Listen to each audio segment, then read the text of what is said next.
저희 집에 100일 된 손녀가 있습니다. 완전히 자기중심적입니다. 배고프면 좀 참지, 그렇게 울어대고, 졸리면 지가 자지, 이렇게 재워달라고 또 칭얼대고. 남 생각을 안 해요. 정상입니까? 비정상입니까? 정상이죠. 정상. 하나님 주신 생존 본능대로 행동을 하는 것입니다. 그런데 만일 한 20살짜리나 30살짜리 자녀가 그 젖먹이 아이처럼 그렇게 한다면은 그럼 어떨까요? 혹은 결혼했는데 남편이 혹은 아내가 젖먹이 아이처럼 그냥 내가 원하는 대로 해달라고 맨날 요구하고 이러면 어떨까요? 그건 정상이겠습니까? 비정상이겠습니까? 그건 좀 비정상일 것 같아요. 만일 그런다고 하면은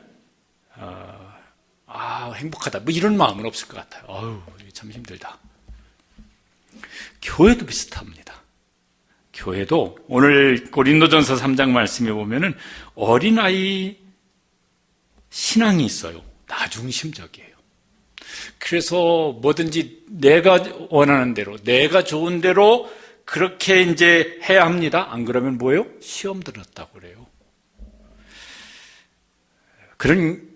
그 교회에서 신앙생활하면 어떨까요? 내가 이 교회에서 신앙생활하는 게 전문이다. 이런 마음이 안 들 거예요. 만약 그러면 동산교회 말고 서산교회나 뭐 남산교회 없을까? 뭐 이러면서 고민할지도 모릅니다. 우리 교회는 그런 어린아이 신앙인 교인이 없을까? 아니, 있어야 돼요. 초신자가 많이 오고 그렇게 돼야 돼요. 근데 다 그렇게 되면 이제 곤란하겠죠? 여러분 중에서는 내가 그냥 모든 게 내 중심으로 돼야 되는데, 내 좋은 대로 돼야 되는데 이런 어린아이 모습을 가지고 있지는 않으십니까?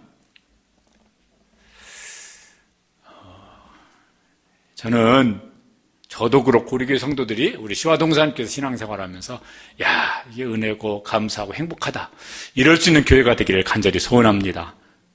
또 그렇게 먼 역할을 해야 되겠고 또 기도도 합니다. 어떻게 하면 이제 그런 교회가 될까? 그렇게 하기 위해서 나는 목사님이 알아서 잘하세요. 왜? 그러죠. 저도 잘해야죠. 여러분은 어떤 역할을 어떻게 하시면 좋겠습니까?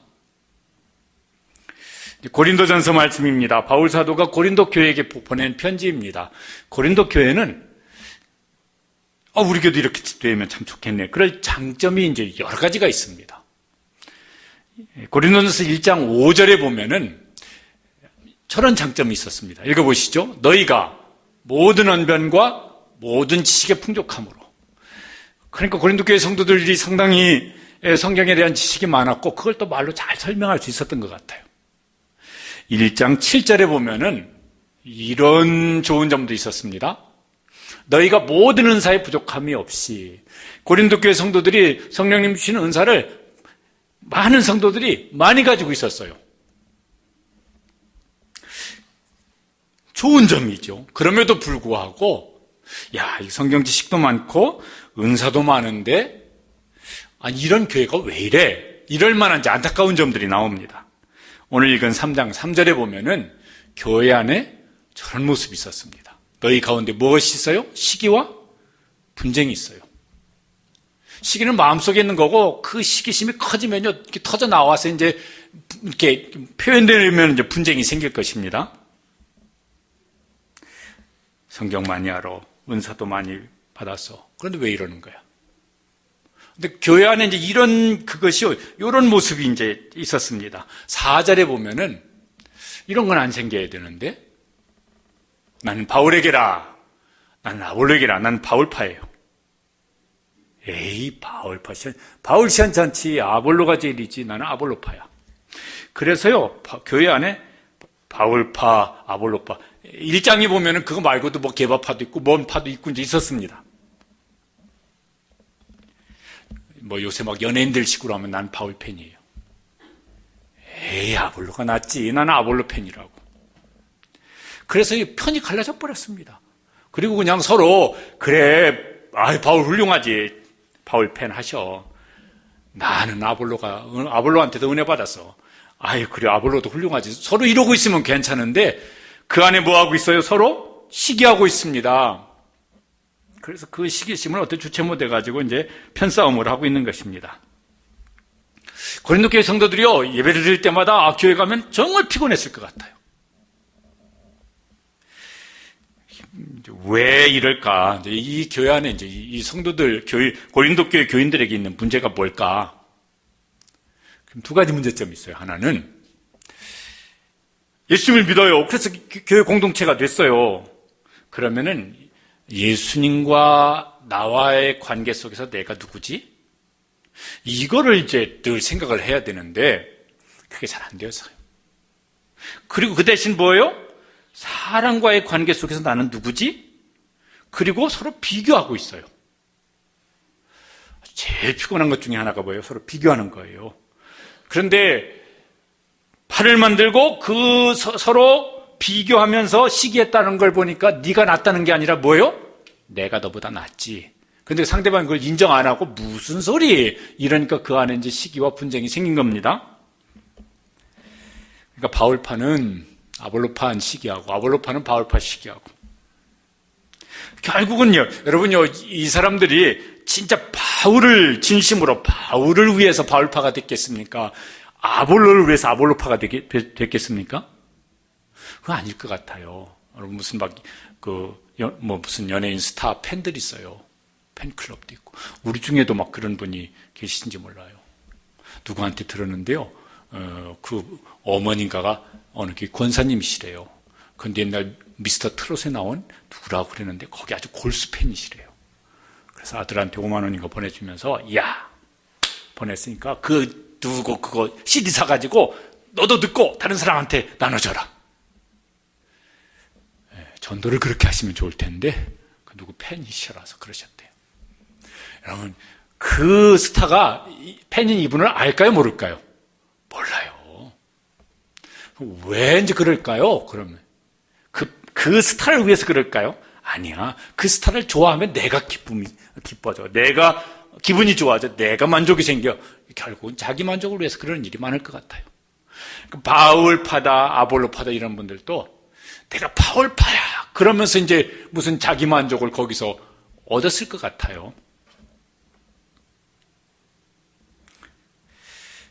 바울 사도가 그런 모습을 보면서 이 사람들이 아직 신앙이 성경 지식은 많지만 은사는 많이 받았지만은 아직도 어린아이 신앙이구나. 그래서 3절에 보면은 너희는 아직도 육신에 속한 자로다. 어린아이 같다는 거예요. 왜 어린아이는 내가 우선이야. 내 좋은 대로 해야 돼. 내 만족이 돼야 돼. 안 그러면 울든지 뭐 땡깡 놓든지 그럴 수 있어요. 교회에 이런 일이 생기면은 심각한 문제가 이제 생깁니다. 어떤 문제가 생기냐면은 그 다음 3절 그 다음에 보면은 고린도 교회를 보니까 저렇게 하고 있어요. 또 우리 교회도 이런 일들이 일어날 수 있습니다. 같이 읽어보시겠습니다. 어찌 육신에 속하여 사람을 따라 행함이 아니리요. 예수님 따라 행해야 되는데 사람 따라 행하는 거예요. 사람이 좋은 것을 따라가는 거예요.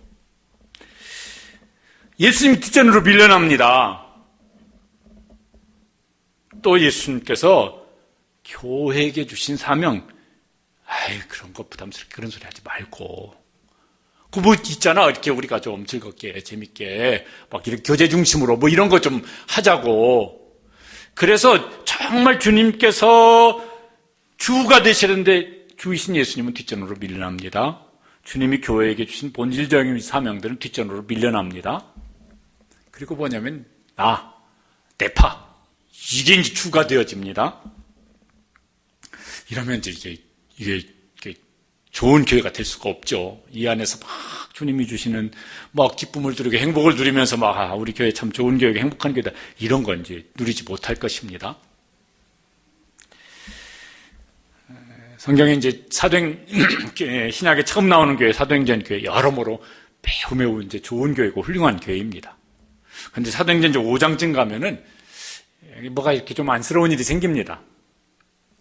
구제하는 것이 참 좋은 일이고 필요한 일인데 그거 하다가 파가 생깁니다. 무슨 헬라파, 히브리파. 그래가지고 그걸 가지고 서로 뭐 이렇게 이제 서로 눈치 주고 뭐 이렇게 서로 스트레스 주고 갈등이 이제 생깁니다.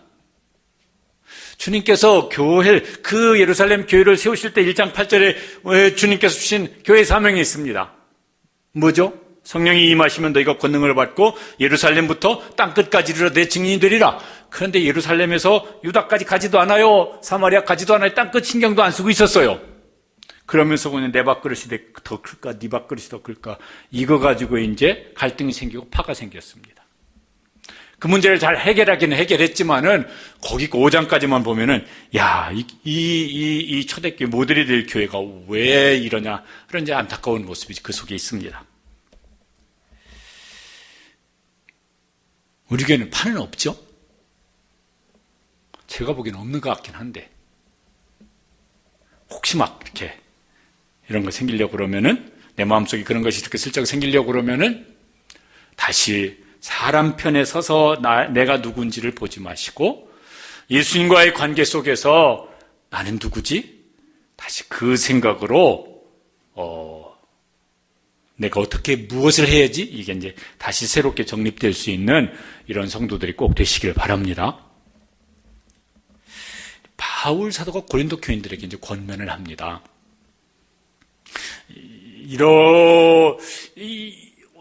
사람을 따라 행하면 이럴 수도 있을 것 같아요. 고린도 교회에 막 무슨 아볼로파든지 누구를 향하여서 여러분 고린도 교회는 내가 전도해서 개척해서 세운 교회입니다. 그러니까 바울파야지 무슨 아볼로파 무슨 파 이게 말이 됩니까? 뭐 이런 생각을 할 수도 있을 것 같아요. 또 그런 말 할 수도 있을 것 같아요.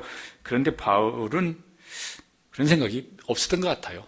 전혀 없었던 것 같아요. 그러면서 5절에 이제 이렇게 말씀합니다. 5절 말씀 함께 읽어보시겠습니다. 아볼로는 무엇이며 바울은 무엇이냐? 그들은 사역자들이니라. 저 속에도 바울 사도의 생각이 참 좋다 이렇게 느껴지는 모습이 있습니다. 지금 두 사람 이름을 이렇게 말을 합니다. 누구 이름을 앞에 말을 합니까? 아볼로 이름을 앞에 말을 합니다. 바울 사도가 전도해서 세워진 교회예요. 그런데 아볼로는 그 뒤에 와서 사역을 했던 사람이고 아볼로의 이름을 앞세우고 자기의 이름을 뒤 세웁니다. 저게 별것 아닌 것 같지만은 저게 눈에 이렇게 들어오더라고요. 그렇지. 저게 예수님의 마음이지. 저게 예수님을 따라하는 행동이지. 그런데 그러면서 뭐라고 그러냐면은 그래서 막 아볼로를 그렇다고 막 내세우는 것도 아니에요. 우리는 아볼로나 나나 사역자들이라. 4장 1절에 보면요. 그걸 좀 다르게 말을 했습니다. 같이 읽어보시죠. 우리를 그리스도의 일꾼이요. 또 그 비밀을 맡은 자로 여길지어다. 여러분이 우리를 뭐라고 여겨주시냐면 우리는 그리스도의 일꾼이라고 여겨주시기를 바랍니다. 그 사역자라고 하는 말이 우리는 이렇게 좀 고상한 말이지만은 디아코노 이런 말인데 이게 뭐냐면요. 옛날이니까 주인 있고 종이 있어요. 주인이 식탁에서 밥을 먹고 있으면은 식사 서빙하는 거. 요 일을 하는 종을 가리키는 말입니다. 근데 바울은 자기를 소개할 때 그런 사람이라고 소개를 합니다. 일꾼이란 말은 후페레테스 이런 말인데 이건 노예 중에서도 제일 하급인 노예입니다. 무슨 막 옛날 로마 시대 이런 영화 이런 데 보면 배 밑에 뭐죠? 이렇게 쇠사슬로 발 다 묶어놓고 그 앞에 있는 사람이 북을 치는 대로 노젓는 사람들. 요 사람들을 일꾼이라고. 그러니까 바울은 나는 그런 일꾼입니다. 이런 거예요. 맡은 자, 비밀을 맡은 자로 여길지어다. 맡은 자라는 말도 그게 오이코노모스 이런 말인데 이제 주인이 아니에요. 주인의 것을 맡은 청직이 이런 사람입니다. 그런데 이 사람들 다 어떤 사람이 일을 하느냐 하면은 주인의 종이에요. 종들은 다 노예들이에요. 그러니까 바울이 자기를 말을 하는데 저는 종입니다. 저는 저 하급 노예입니다. 저는 주인이 절대로 아니고 청직입니다. 여러분이 저를 그렇게 여겨 주십시오. 바울도 그렇게 여겨 주지만 바나바도 그렇게 여겨 주십시오. 그러면서 자기 자신이 누구인지를 이런 말들은 바울 서신에 많이 나옵니다. 그러니까 바울은 자기가 내가 누구지 그럴 때 늘 자기의 주 예수님과의 관계 속에서 내가 누구지? 그러니까 답이 금방 나옵니다. 뭐 여러 가지 수식어를 붙일 것도 없습니다. 종이요, 일꾼이요, 청직이요. 어떻게 해봐도 결론은 나는 그런 사람입니다. 그 말은 여러분도 그런 사람입니다. 그런 것이죠. 교회를 생각할 때도 교회는 바울 사도가 성령의 감동으로 깨달았어요. 교회의 머리는 그리스도시고 교회는 그리스도의 몸이다. 그럼 나는 뭐냐? 교회의 종이지. 그래서 고린도후서 4장 5절에 보면은 나는 교회의 종으로 여러분을 섬긴다고 그렇게 고백을 합니다. 목사든 무슨 성도든 이런 바울 같은 인식이 우리 속에 분명할 수 있게 되시기를 바랍니다. 그러면 이제 이상한 생각도 안 하고 이상한 행동도 이제 안 하게 될 것입니다. 종입니다. 종이 우선해야 될 게 뭘까요? 주인이 그거 모르겠고 나는 이게 필요하고 난 이게 좋고 이러면 이게 이상한 종이죠. 종은 무엇을 우선을 해야 되겠습니까? 난 이게 좋고 저게 좋고 이게 우선이 아니에요? 주인이 뭘 원하지? 우선 해야 될 것이 늘 거기에 있어야 되겠죠. 일꾼은 누가 일을 시켜서 하는 사람을 일꾼이라고 그러잖아요. 그럼 일꾼은 내가 이 일이 편한가 좋은가 이런 것이 우선이 아니라 그 일을 시킨 사람이 무슨 일을 시켰지? 그 일을 어떻게 해달라고 그렇게 시켰지? 그럼 그게 우선이죠. 그것을 따라서 일을 해야 좋은 일꾼이 되어지죠. 그래서 바울은 이렇게 고백을 합니다. 그 다음에 보면은 자기는 어떻게 지금 사역을 하고 있냐면은 저렇게 했다고. 같이 읽어보시겠습니다.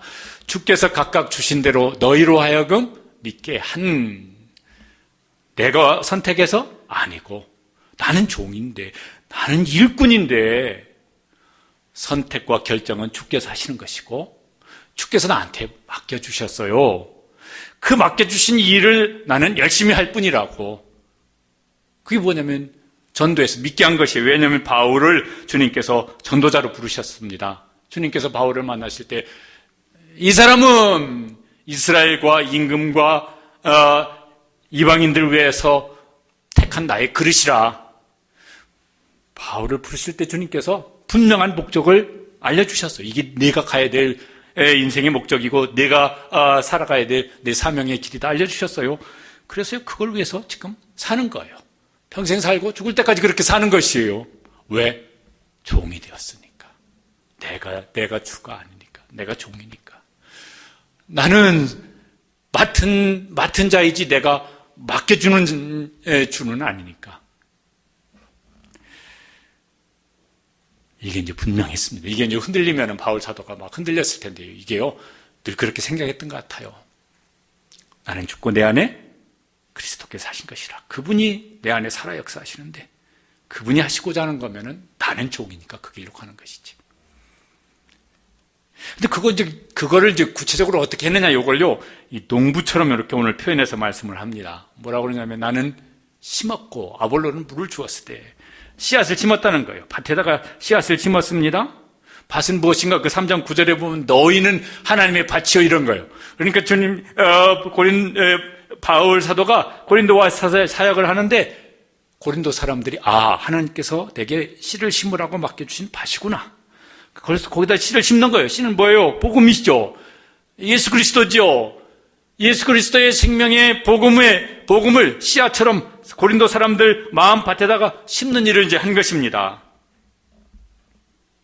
그게 이제 사도행전 18장에 보면 바울 사도가 2차 선교 사역 때 이제 한 것입니다. 원래는 뭐냐면 거기 앞에 16장에 보면은 그는 아시아에서 에베소가 있는 아시아에서 선교 사역을 하려고 했는데 성령님이 막으셨어요. 그래서 유럽으로 보냈습니다. 그래서 유럽 일대를 쭉 사역하다가 이제 어디로 갔냐면 저 아래쪽에 아가야라고 하는 지역에 고린도라는 도시에 가서 이제 사역을 했습니다. 하나님께서 바울 사도에게 이 사람들이 네가 씨를 심어야 될 밭이다. 심어라. 그래서 고린도에서 이제 사역을 열심히 했습니다. 안식일에는 회당에 가서 유대인들 사역을 합니다. 자기 민족을 사랑하는 마음이 아주 특별했으니까. 또 하나는 유대인들은 구약 성경을 잘 알고 있으니까 이 사람들이 예수 믿으면 금방 교회에서 앞장서 누군가를 가르칠 수 있는 이런 이제 사역자가 될 수 있으니까. 그러니까 이제 유대인들 사역을 하고 또 다 주중에는 거리로 나가서 이방인들, 헬라인들을 만나가지고 그들에게 이제 복음을 전합니다. 이제 그렇게 한 결과가 18장 8절에 저렇게 나왔습니다. 수많은 고린도 사람도 듣고 믿어 세례를 받더라. 이제 고린도 교회 성도들 입장에서 가만히 이렇게 생각을 곰곰이 해보면은 바울이 참 고마운 분이죠. 물론 아볼로도 사역을 했으니까 그렇지만. 왜요? 나한테 복음의 씨를 심어준 사람이에요. 그래서 내가 예수님을 믿게 되어졌어요. 아까 우리 찬송도 주 예수보다 귀한 거 없네. 이게 막 정신없이 살다 보면은, 아유, 귀한 게 돈이지, 건강이지, 또 막 여러 가지 이렇게 우리 현실에 와닿는, 피부에 와닿는 것들이 있지만은, 저는 곰곰이 생각해보면 주 예수보다 더 귀한 것은 없어요. 여러분, 그러십니까? 아멘이십니까? 그러죠. 그보다 더 귀한 게 없죠. 그런데 그 예수님이 주 예수이신 것을 우리에게 알려준 사람, 그 복음의 씨앗을 심어준 사람은 이런 표현을 쓰는 게 좋을 것 같아요. 은인이에요, 은인. 영혼의 은인. 또 영원한 은인, 그럴 것 같아요.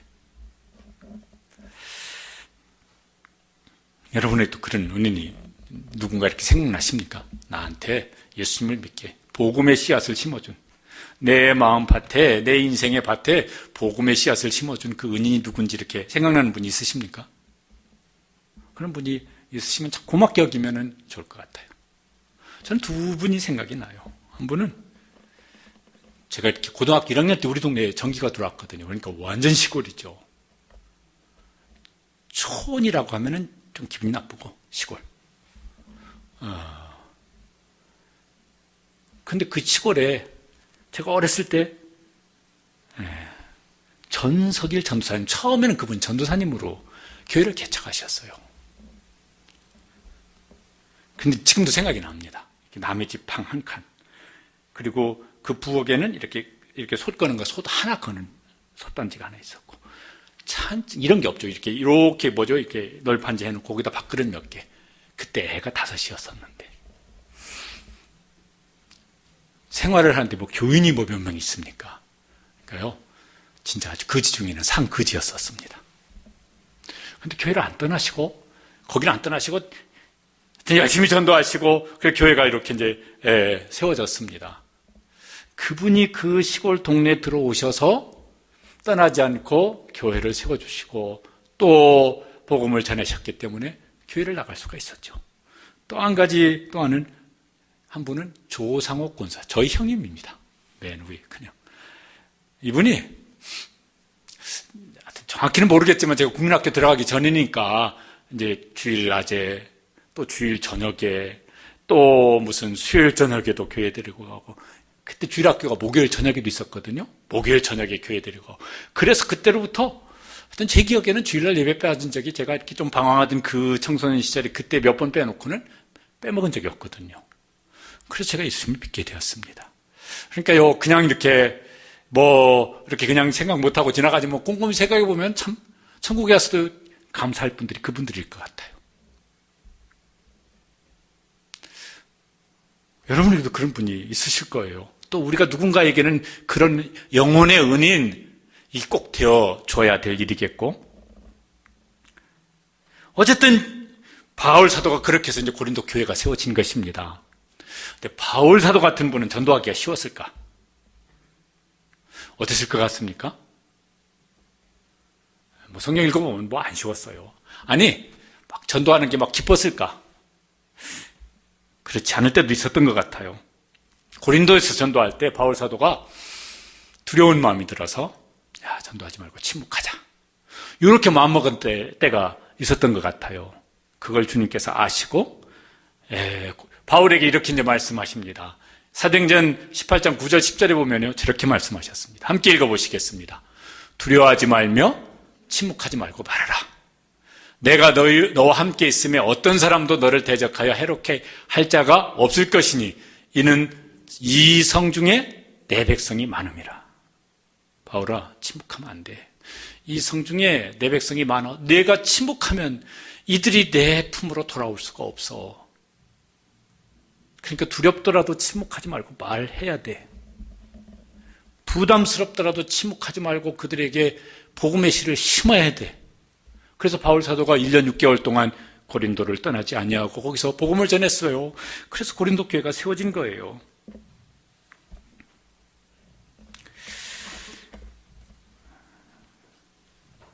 아볼로가 물을 주었습니다. 아볼로는 이제 뭐냐면 바울 사도가 선교 사역을 위해서 계속 옮겨 다니잖아요.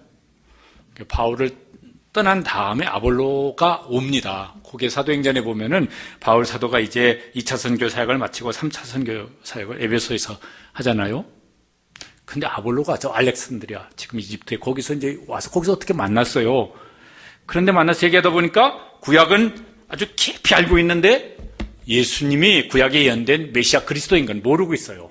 바울이 직접 했는지는 모르겠지만은 바울과 함께 했던 브리스길라 아굴라 이 부부가 아볼로를 불러가지고 보니까 구약 성경은 박사님이신데 예언된 메시아가 예수님이 그 메시아 그리스도임을 몰라서 가르칩니다. 그래서 아볼로가 이제 예수님을 믿게 되었고 확신케 되어졌고 그런 다음에 나 여기 가만히 있으면 안 되겠네. 나도 선교 사역 해야지. 그래서 이제 아가야 지방으로 가서 거기 이제 사역을 하다가 고린도에도 머무르게 된 것입니다. 그리고 고린도 교회에서 가르쳤어요. 그 가르친 것이 사도행전 18장 27절에 보면은 이렇게 나와 있습니다. 같이 읽어보시겠습니다. 아볼로가 아가야로 건너가고자 하므로 그가 감에 은혜로 말미암아 믿는 자들에게 많은 유익을 주니 고린도 교회에 이미 바울이 전도해서 예수님을 믿는 사람들에게 성경을 가르쳐서 많은 유익을 줬어요. 그때 아볼로파가 생긴 모양이에요. 어쨌든 그렇게 해서 이제 고린도 교회가 세워졌습니다. 우리가 바울이 믿는 예수님을 우리가 믿습니다. 바울이 전한 예수님, 바울 서신에 바울이 믿고 전했던 그 예수님을 우리가 성경을 읽으면서 예수님을 믿습니다. 그러면 우리는 누굽니까? 나는 누굽니까? 누구라고 생각하고 나는 이런 사람이지. 그게 막 마음속에 확실하게 있어서 그럼 난 그걸 따라서 살아야지. 나는 누구라고 생각을 하고 나는 누구라고 생각하는 그 누구가 내 인생을 이렇게 이끌고 갑니다. 그게 진짜 나죠. 막 이렇게 무슨 한번 적어보세요. 그래서 성경 퀴즈 대회 때 적고 그런데 그게 진짜 나는 아니야. 그냥 머릿속에 들어있는 성경 지식일 뿐이야. 그럼 그런 나는 내 인생을 이끌고 가지 못할 거예요. 지금 진짜 나를 그렇게 살게 만드는 나는 누구냐 이거죠. 바울은 나는 주의 종입니다. 나는 일꾼입니다. 나는 사역자입니다. 나는 맡은 자입니다. 그래서 그대로 살거든요. 그러면 우리에게 나는 누굽니까? 그 어디서 내가 누군지를 찾아야 됩니까? 바울처럼 예수님과의 관계 속에서. 예수님과의 관계 속에서 나는 누구예요? 바울처럼 통일하신 예수님이시니까, 통일하신 그분이 구주이시니까, 그렇다면은 나도 바울처럼 나는 사역자요, 나는 주의 일꾼이요, 나는 주의 종이요, 나는 주인이 아니라 청직이요, 그러십니까?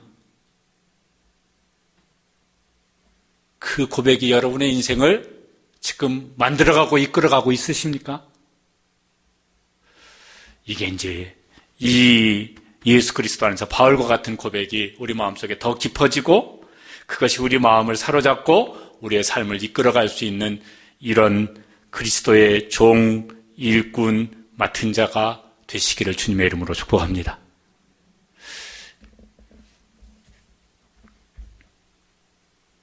우리 그렇게 살면서 행복했을까요?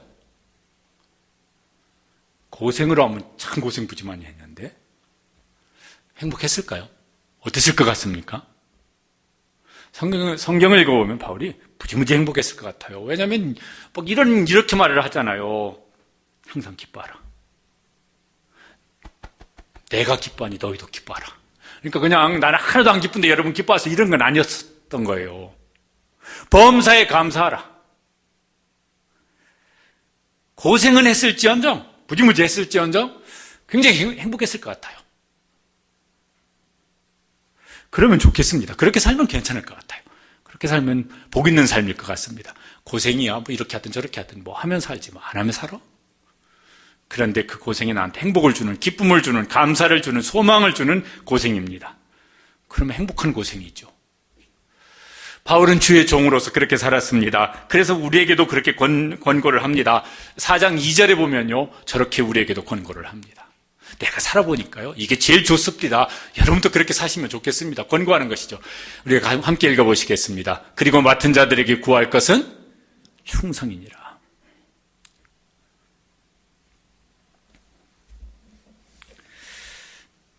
주님의 종으로서 우리도 씨를 뿌리는데 충성되게 씨를 뿌리는 종으로서 살면서 바울이 누렸던 저 기쁨, 감사, 그런 소망, 그런 행복을 누릴 수 있는 신앙생활하는 우리 모든 성도들 되시길 축복합니다. 그럼 제일 좋을 것 같아요. 그 이상 없을 것 같아요. 바울이 그 다음에 또 이제 고백하는 말이, 야, 이것도 참 너무너무 좋다라고 생각이 들어집니다. 바울은요, 내가 열심히 전도했어요. 여러분, 내가 얼마나 고생하면서 전도했는지 아십니까? 그래서 고린도 교회 세워졌다고요. 여러분, 이거 잊지 마세요. 이런 생각이 하나도 없어요. 진짜 아주 1도 없어요. 그러면서 뭐라고 말하냐면요, 계속 이렇게 말을 합니다. 6절 저 부분을 함께 읽어보시겠습니다. 오직 하나님께서 잘하게 하셨나니. 또 7절에도 반복해서 이제 강조를 하는데 같이 읽으시죠. 심는 이나 물 주는 이는 아무것도 아니로되 오직 잘하게 하시는 이는 하나님 뿐이니라. 오직 하나님이 하셨습니다. 이건 전적으로 하나님이 하신 일입니다. 지난해 우리 김종호 선교사님 설교하면서 그 우크라이나 그 아둘람 사랑교회에서 예배드리기 전, 설교하기 전에 그렇게 한다고 했죠? 뭐라고요? 하나님이 하셨습니다. 하나님이 다 하셨습니다. 하나님이 싹 다 하셨습니다. 선교 편지에도 그 말 자주 써요. 바울 사도가 그렇게 말을 하고 있습니다. 하나님이 하셨다고. 나는 씨앗을 심었습니다. 그런데 자라고 열매 맺게 하신 것은 그건 오직 하나님이 하셨습니다. 이게 무슨 말일까 하면요, 이런 말인 것이죠. 나는 하나님의 동역자입니다. 뒤에 이제 9절이 그렇게 말을 해요. 그런데 뭐예요? 하나님도 나의 동역자입니다. 내가 주님께서 나에게 맡기신 일을 하면은 주님도 나와 함께 일을 하십니다. 내가 하나님의 밭에다가 복음의 씨앗을 뿌리면 하나님도 가만히 계시지 않고 함께 일하십니다. 그래서 뭐예요? 자라게 하시고 열매를 맺게 하십니다.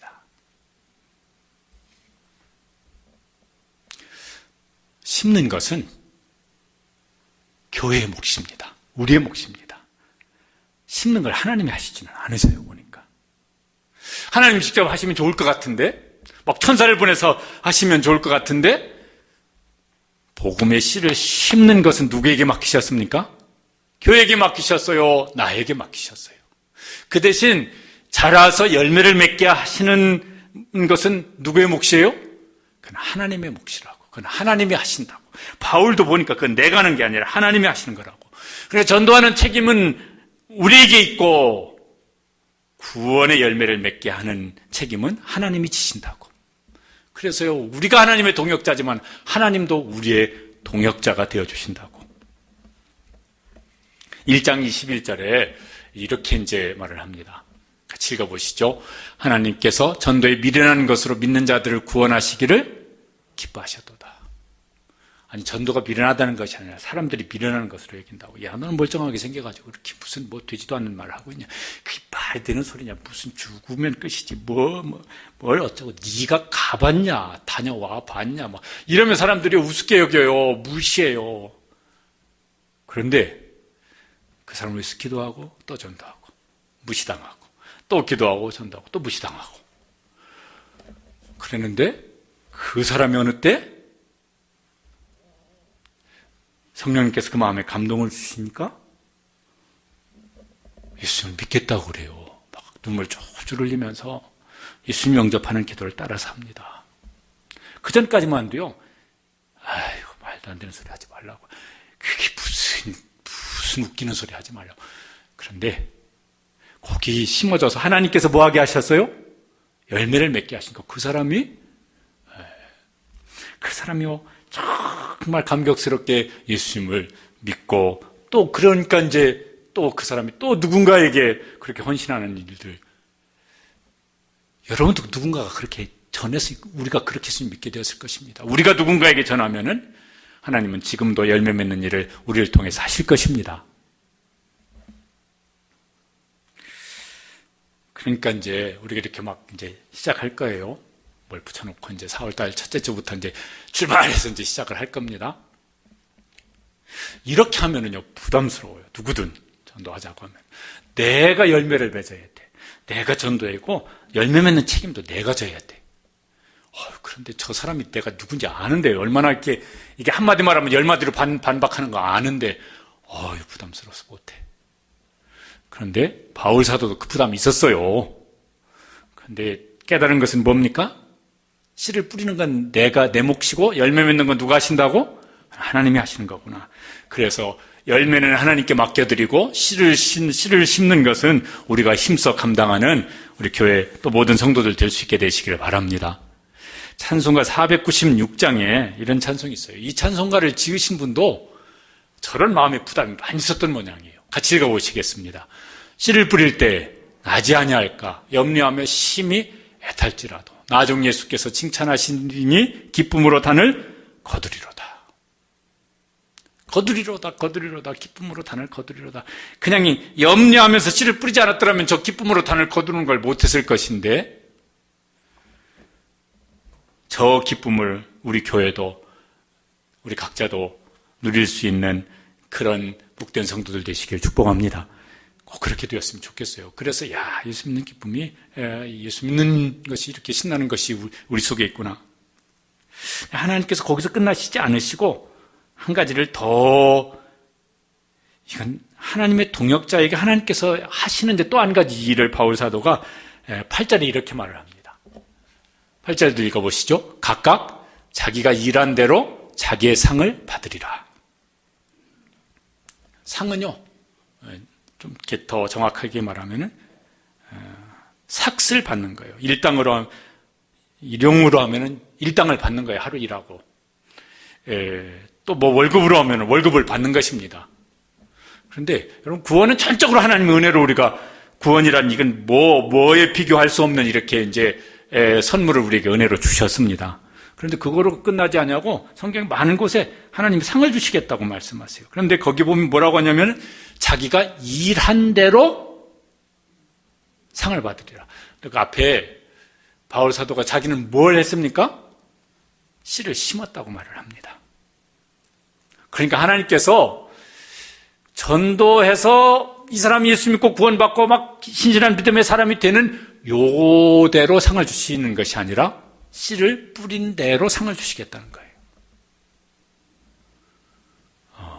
그러면 우리는 할 수 있어요. 열매 맺는 것은 우리가 물론 기도하고 은혜를 구하고 지혜롭게 잘 씨를 뿌려야 되겠지만은 열매는 하나님께서 맺게 하신 것이고 내가 씨를 뿌리면 하나님께서 일한 대로 뭐 하시겠다? 상을 주시겠다고.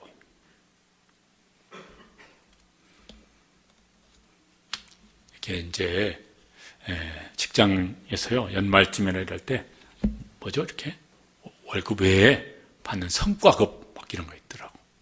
많이 받는 데는 막 작년 연말쯤 뭐 신문 보니까 막 어느 회사는 막 1억인가를 직원들에게 성과급으로 줬다고. 아이고 다 그런 직장 다니면 좋긴 하겠지만은 하나님께서 구원은 하나님께서 은혜로 주시는 선물인데 상을 하나님의 성과급을 주시겠다는 거예요. 꼭 저 하나님이 주시는 상, 하나님의 성과급을 받는 교회 그런 성도가 되시기를 주님의 이름으로 축복합니다. 그때 빈털터리가 안 됐으면 참 좋을 것 같아요. 그리고 이제 이렇게 바울이 요 이야기를 끝맺으면은 얘기가 이렇게 잘 끝날 것 같은데 끝맺음을 하지 않냐고 한마디를 다시 덧붙입니다. 그게 3장 9절입니다. 저 얘기를 다시 합니다. 앞에서 했던 얘기를요 다시 반복을 하고 있어요. 같이 읽어보시죠. 우리는 하나님의 동역자들이요 다시 상기시킵니다. 우리가 누구인지 잊지 말자고. 우리는 하나님의 동역자들이라고.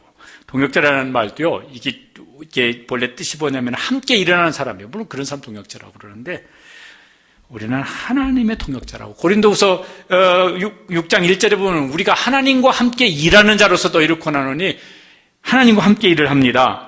하나님의 동역자예요. 이거 교회에서 동역자라고 그러고 저 밖에 사회에서는 이제 뭐라고 그러겠습니까? 동업자라고 그럽니다. 동업자. 근데 여러분 동업자는요, 뭐가 이렇게 비슷한 이렇게 무슨 레벨 수준인 사람하고 동업을 해요. 돈이 비슷하게 있든지 기술이 비슷하게 있든지 아니면 나는 돈은 있는데 너는 기술이 많든지 뭐 이런 사람하고 동업을 합니다.